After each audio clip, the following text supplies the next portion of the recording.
वज़ीर आज़म शहबाज शरीफ ने तेहरान में इसराइल के हमले में हमास के सियासी ब्यूरो के सरबराह की शहादत को आलमी कानून को पांव तले रोकने से ताबीर किया और कहा कि पाकिस्तान, चीन और रूस समेत कई ममालिक की जानिब से इस वाक़े की मजम्मत की गई है, लेकिन इस दरिंदगी पर दुनिया का खामोश रहना लम्हा फिक्रिया है। वज़ीर आज़म शहबाज शरीफ ने अरकान पार्लियामेंट से फ़लस्तीन की सूरत हाल पर गुफ्तगू करते हुए कहा कि फ़लस्तीन में पिछले 9 महीनों से खून की होली खेली जा रही है।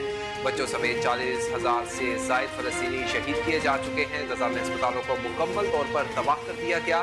गजा में हर रोज़ लाशें गिराई जा रही हैं। शहरियों के शहर और मोहल्लों को ज़मीन पोस कर दिया गया है और हर रोज़ टीवी पर दिलखराश वाक़यात देखते हैं जो तारीख में ऐसे दिलखराश मनाजिर शायद ही कभी किसी ने देखे।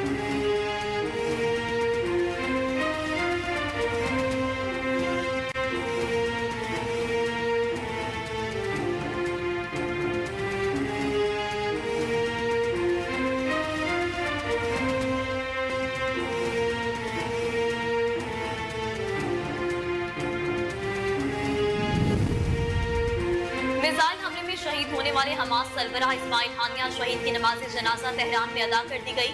इस्माइल हानिया की नमाज जनाजा तेहरान के फलस्तीन स्क्वायर पर अदा की गई। ईरानी सुप्रीम लीडर आयतुल्लाह खामेनी ने नमाज जनाजा पढ़ाई। हमास सरबराह इस्माइल हानिया शहीद की नमाज जनाजा कल कतर के दारुल हुकूमत दोहा में भी अदा की जाएगी।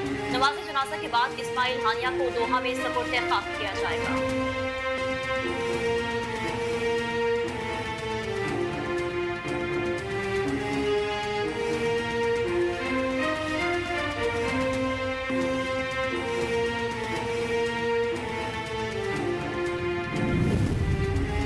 अमरीकी अखबार ने दावा किया है कि आयतुल्लाह खामेनी ने ईरान के सुप्रीम नेशनल सिक्योरिटी काउंसिल को इसराइल पर हमले का हुक्म दे दिया है। रिपोर्ट्स के मुताबिक आयतुल्लाह खामेनी ने अपने बयान में कहा कि इसराइल ने अपने लिए सख्त सजा की बुनियाद फराहम कर दी है। ईरान अपने मुल्क के अंदर होने वाले इस्माइल हानिया के कत्ल का बदला लेना अपना फर्ज समझता है।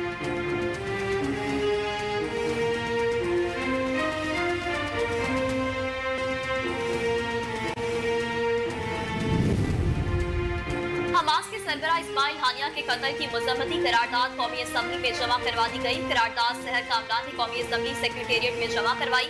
करारदाद में हमास के सियासी ब्यूरो के सरबराह इस्माइल हानिया के कत्ल की मजम्मत की गई। करारदाद के मुताबिक खत्ते में बटे हुए इसराइली मुहिम जोई पर शदीद तशवीश का इजहार किया गया। करारदाद में हर तरह की दहशतगर्दी की मजम्मत की गई। करारदाद में बैनुल अक़वामी बरादरी से खत्ते में देरपा अमन की तरफ बढ़ने की दरख्वास्त और फलस्तीनियों के साथ यकजहती का इजहार किया गया।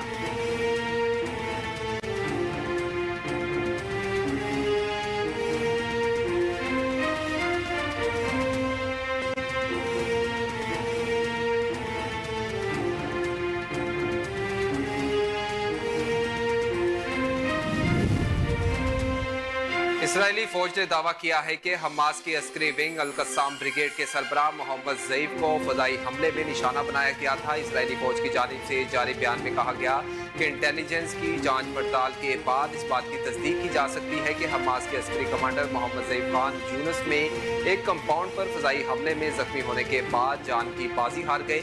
दूसरी जानिब हमास ने एक बार फिर अपने सुप्रीम कमांडर मोहम्मद ज़ईफ इब्राहिम अल-मसरी के कत्ल की तरदीद करते हुए कहा कि इसराइल कोशिशें नाकाम हुई। कमांडर अल्हम्दुलिल्लाह न सिर्फ खैरियत से हैं बल्कि सुन्नी रियासत के खिलाफ कार्रवाइयों की बराह रास्त निगरानी भी कर रहे हैं।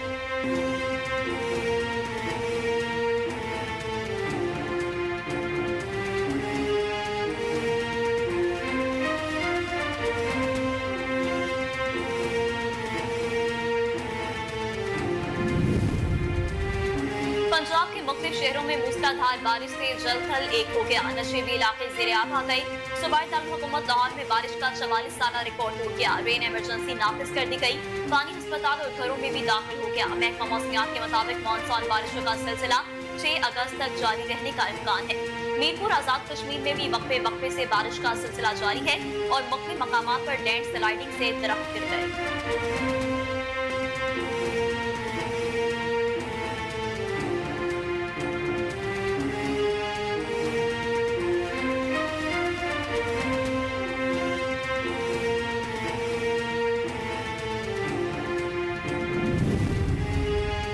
लाहौर, रावलपिंडी, चित्राल में मूसलाधार बारिश के मुख्तलिफ हादसात में बच्ची समेत 7 अफराद जाँ बहक, 7 जख्मी हो गए। लाहौर के इलाके गजुमत्ता के करीब बाबा बुल्ले शाह इंटरचेंज गांव में टीआर गार्ड की छत गिर गई, जिसके मलबे तले दबकर 6 अफराद जाँ बहक हो गए। वाक़े के नतीजे में एक बच्ची भी जाँ बहक हो गई। 5 अफराद को जख्मी हालत में अस्पताल मुंतकिल कर दिया गया। रावलपिंडी में 2 बच्चियां पानी में बह गईं। अपर चित्राल में ग्लेशियर फटने से सैलाबी सूरत हाल के बाइस 2 अफराद जाँ बहक, 2 जख्मी हो गए।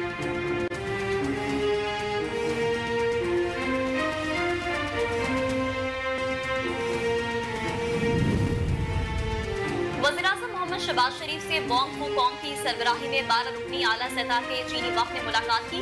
वज़ीर-ए-आज़म ने कहा कि चीन और पाकिस्तान दोस्ती के लाजवाल रिश्ते में बंधे हैं।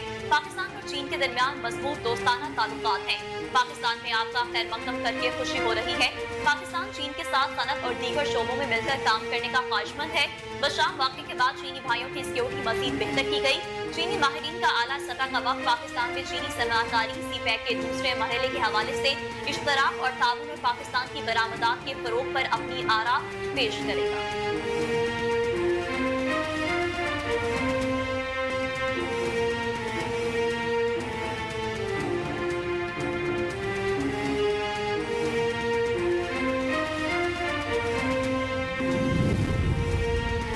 मायूसी फैलाने और लोगों को डराने की जरूरत नहीं। पाकिस्तान मुआशी तरक्की की राह पर गामजन है। नायब वजीर आजम और वजीर खारजा इसहाक डार ने कहा कि मुल्क से मनफी रवैयों को खत्म करना होगा। मुल्क में मुआशी तरक्की के मौके मौजूद हैं, रुकावटें दूर करने की जरूरत है। माइक्रो इकनॉमिक मईशत में पाकिस्तान मुस्तहकम मुल्क है। लोग डराते हैं, बड़े कर्जे हैं, ये हो जाएगा, कुछ नहीं होगा।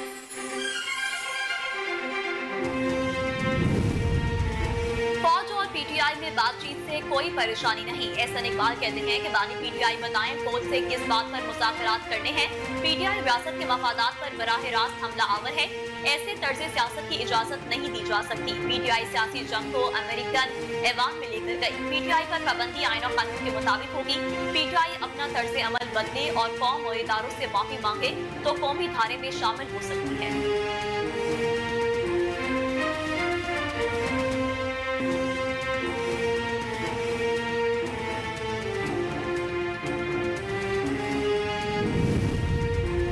तर्जुमान दफ्तर खारजा मुमताज ज़हरा बलोच ने कहा कि पारा चन्नार पर ईरानी बयान गैर जरूरी है। मुमताज ज़हरा बलोच ने हफ्तावार प्रेस ब्रीफिंग में कहा कि नायब वज़ीर आज़म इसहाक डार ने ईरान का दौरा किया, जहां ईरानी सदर मसूद पज़ेश्कियान की तकरीब हल्फबरदारी में शिरकत की और ईरानी क़यादत की तहनीती पैगानात भी पेश किए। उन्होंने कहा कि पाकिस्तान इसराइल के इलाके में जारहियत और लेबनान पर हमले की शदीद मज़म्मत करता है।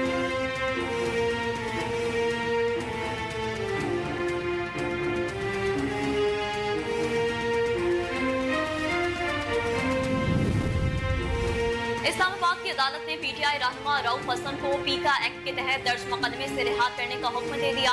इस्लामाबाद की पीका एक्ट अदालत के जज अब्बास शाह ने रऊफ हसन के खिलाफ इंटरनेट पर दहशतगर्दी से मुतालिक इंफॉर्मेशन बनाने, फैलाने और धमाके के केस में जमानत बाद गिरफ्तारी पर समाअत की, जिस सिलसिले में पीटीआई वकील अली बुखारी, मिर्जा आसिम बेग और सरदार मसरूफ अदालत में पेश हुए। पीका एक्ट के तहत दर्ज मुकदमे में जमानत मिलने के बावजूद रऊफ हसन की आज रिहाई मुमकिन नहीं। वो इस दहशतगर्दी अदालत की जानिब से 2 रोज के रिमांड पर सीडीडी की तहवील में है।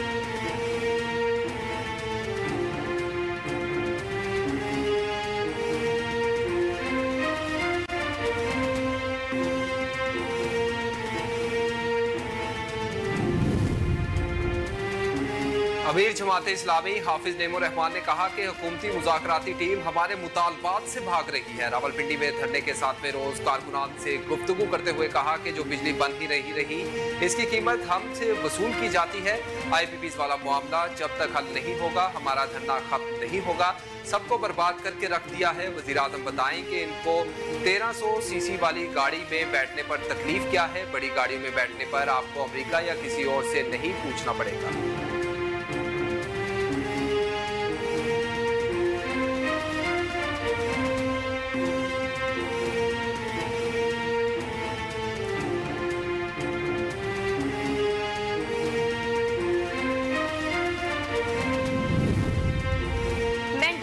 सरकार पार्लियामेंट में कानूनी साजी के साथ मजाक करना बंद करें। 2017 इलेक्शन तरमीमी एक्ट पर रद्दअमल देते हुए मुशीर इत्तलाफ नवीन मखदूम बैरिस्टर सैफ ने कहा कि कौम 47 की हुकूमत ने 24 घंटों में इलेक्शन तरमीमी एक्ट को पढ़ लगा दिए। जिस तेजी से इलेक्शन तरमीमी एक्ट पर काम किया जा रहा है, शायद गिनीज बुक ऑफ वर्ल्ड में रिकॉर्ड भी बन जाए।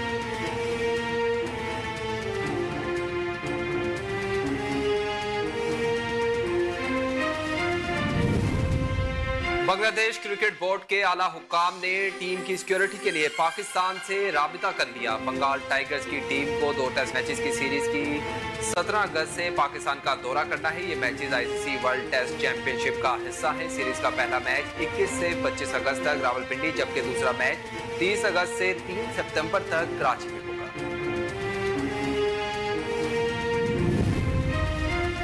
पेरिस ओलंपिक्स में मुकाबलों के 5वें रोज 8 सोने, 7 चांदी और 3 कांसी के तगमों के साथ चीन मेडल्स टेबल पर सरफहरिस्त आ गया।